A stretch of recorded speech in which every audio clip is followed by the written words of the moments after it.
Ini adalah proses demo dari aplikasi My Hiking. Yang pertama di sini ada proses registrasi dan loginnya. Ini kita registrasi manual saja, lalu kita login. Lalu ini adalah tampilan dari berandanya. Lalu ini ada pilihan jalur. Kita pilih jalur selo dan bisa dilihat lokasi basecamp di mapsnya. Lalu di sini ada preview dari jalur dari basecamp ke puncaknya. Lalu di sini ada tata tertib dari jalur tersebut. Selanjutnya di sini kita harus melengkapi data profile sebelum kita bisa melakukan proses booking. Upload KTP dan setelah kita mengisi data profile, kita mengisi pengalaman pendakian kita. Di sini ada onboarding experience, kita diminta untuk mengisi. Oke, selanjutnya di sini ada fitur rekomendasi. Nah, ini sebelum menggunakan fitur rekomendasi, lalu kita atur preferensi pendakian. Kita mau jalur dan gunung yang seperti apa gitu.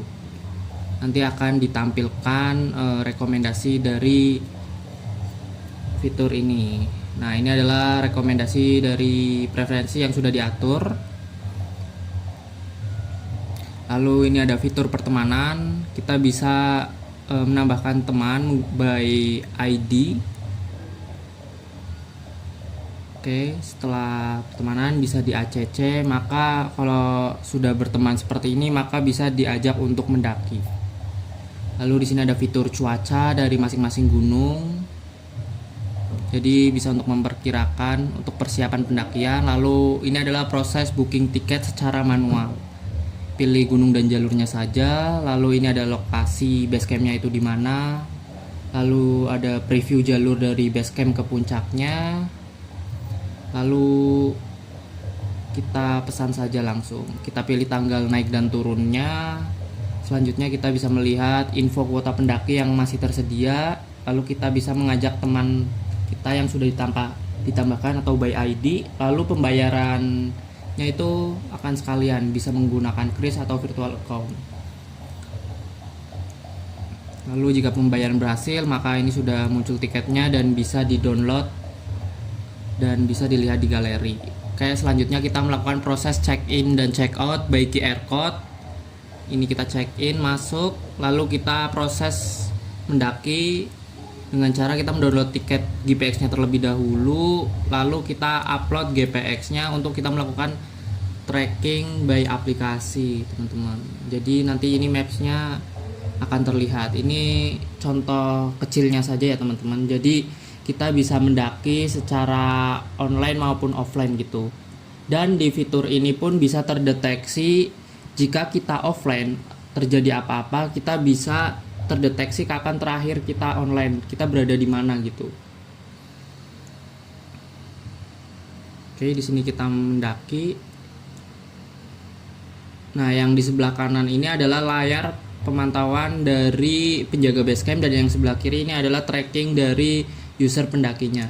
Jadi ketika di tengah-tengah si pendaki ini kehilangan sinyal, nah si penjaga jalur itu bisa mendeteksi bahwa keberadaan terakhir online-nya itu di mana. Dan ini bisa untuk membantu mencari jika terjadi sesuatu pada pendaki. Nah, tetapi pendaki juga tetap bisa melakukan tracking secara offline walaupun tidak ada sinyal ataupun data internet. Nah, setelah 5 menit itu di sini akan terdeteksi offline, dan jika sudah online kembali maka akan terdeteksi jalur mana saja yang sudah dilalui oleh pendaki tersebut. Oke, selanjutnya di sini adalah proses SOS darurat. Nah, kita di sini bisa pilih alasan daruratnya itu karena apa. Misal kelelahan ekstrim, lalu di sini keterangan tambahannya yaitu opsional. Misal tolong dibantu setelah pos 4 atau apapun terserah.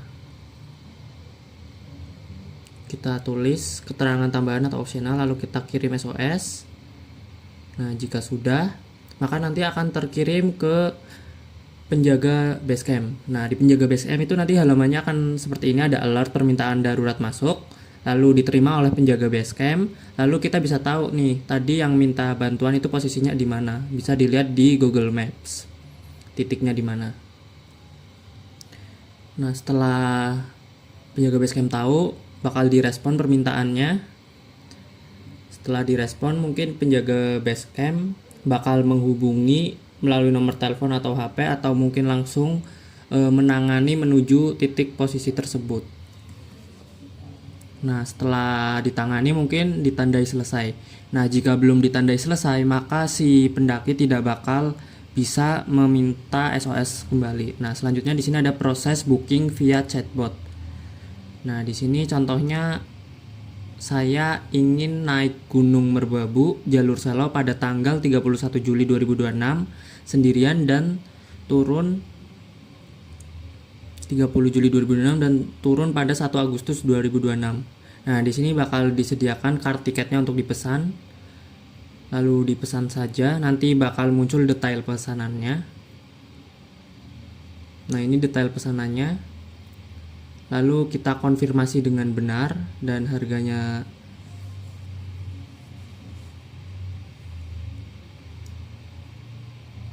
Lalu jika sudah kita konfirmasi, maka akan muncul pembayaran. Kita akan langsung memunculkan, misal di sini kita pilih metode pembayaran virtual account BCA. Lalu tinggal kita bayar saja. Nah, maka berhasil langsung ke tiketnya. Nah, selanjutnya di sini adalah fitur untuk RAG chatbot pada penjaga jalur. Nah, di sini misal kita ingin meminta membuatkan laporan seluruh pendapatan yang ada dalam bentuk Excel, atau laporan pendapatan misal dalam tanggal sekian hingga sekian gitu. Di sini sudah langsung bisa diunduh Excelnya, dan ini adalah laporan pendapatan seluruh di jalur tersebut. Oke.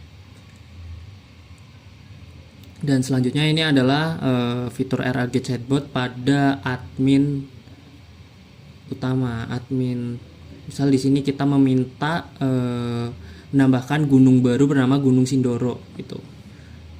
Maka chatbot akan merespon dan menampilkan informasi tentang Gunung Sindoro dari ketinggian, provinsi, deskripsi gunung, titik koordinat gitu.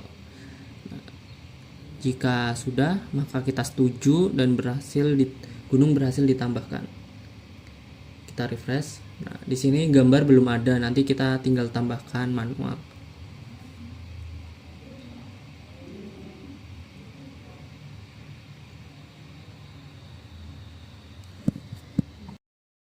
Oke, di sini adalah dashboard pada penjaga jalur. Tampilan dashboard pada penjaga jalur. Next, di sini ada modul scan QR untuk check-in check-out user pendaki.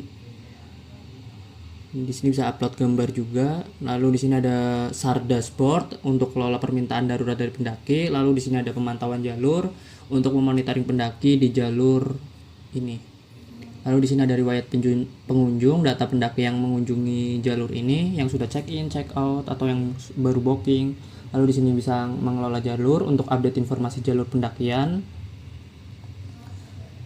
Lalu nextnya di sini ada laporan pendapatan dalam kurun waktu tertentu, periode tertentu. Lalu di sini ada modul untuk tarik saldo. Lalu di sini ada modul profil untuk mengganti password atau profil penjaga jalur. Nextnya di sini ada dashboard dari admin, role admin. Nah, ini ada dashboardnya, ada transaksi masuk berapa, total gunungnya berapa, total jalur berapa. Lalu di sini modul gunung untuk CRUD gunung. Di sini misal tambah gunung. Lalu di sini ada modul jalur, mengelola semua jalur pendakian. Lalu di sini untuk modul tata tertib. Lalu di sini ada modul transaksi untuk kelola dan verifikasi transaksi pembayaran. Misal di sini untuk refund, misal ada pendaki yang ingin merefund bookingannya. Lalu di sini ada modul earnings dan withdrawal untuk mengelola saldo pendapatan dan request penarikan dari penjaga jalur gitu. Lalu di sini ada modul riwayat pesanan, jadi siapa yang sudah memesan, booking atau. Lalu di sini ada modul daftar pengguna untuk mengelola data pengguna aplikasi My Hiking. Dan juga di sini ada modul profil untuk mengelola profil admin atau mengganti password.